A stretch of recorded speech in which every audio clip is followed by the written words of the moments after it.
Hello बच्चों, let's read the question. The question says name two components of ecosystem. तो हमें यहाँ पर दो कंपोनेंट्स बताने हैं इकोसिस्टम के। सबसे पहले बच्चों देखते हैं अपना की कॉन्सेप्ट, और की कॉन्सेप्ट के अंदर हम समझेंगे इकोसिस्टम होता क्या है। What is ecosystem?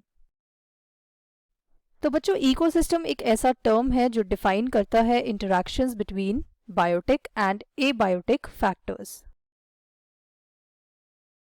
तो इंटरैक्शंस हो रहे हैं बिटवीन बायोटिक। बायोटिक का मतलब होता है बच्चों जो हमारे पास लिविंग ऑर्गेनिजम्स हैं, और साथ ही साथ इनका इंटरैक्शन एबायोटिक कंपोनेंट्स के साथ। एबायोटिक के कंपोनेंट्स के अंदर आ जाते हैं हमारे पास नॉन लिविंग फैक्टर्स, जैसे कि टेम्परेचर, एयर, वाटर, ये सब।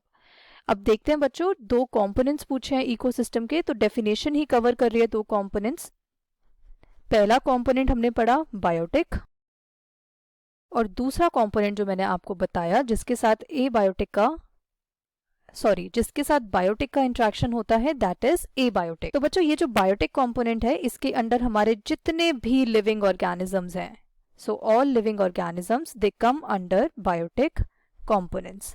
और अगर हम बात करें एबायोटिक की, तो एबायोटिक के अंदर आते हैं नॉन लिविंग, जितने भी हमारे पास नॉन लिविंग फैक्टर्स हैं, नॉन लिविंग ऑर्गेनिजम्स।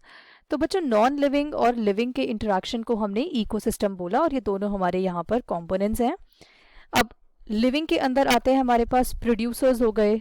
प्रोड्यूसर्स के अंदर आते हैं सारे प्लांट्स, जैसे कि जो कि फोटोसिंथेसिस करते हैं और अपना खाना खुद बनाते हैं। इसके बाद आते हैं कंज्यूमर्स। कंज्यूमर्स डिपेंडेंट होते हैं बच्चों प्रोड्यूसर्स के ऊपर, और इन्हें हम हेट्रोट्रॉफ भी बोलते हैं, मतलब अपना खाना ये किसी और से लेते हैं। डीकम्पोजर की बात करें बच्चों, तो बैक्टीरिया और फंगाई डीकम्पोजर्स में आते हैं और डेड और डिकेड ऑर्गेनिक मैटर पर डिपेंडेंट होते हैं।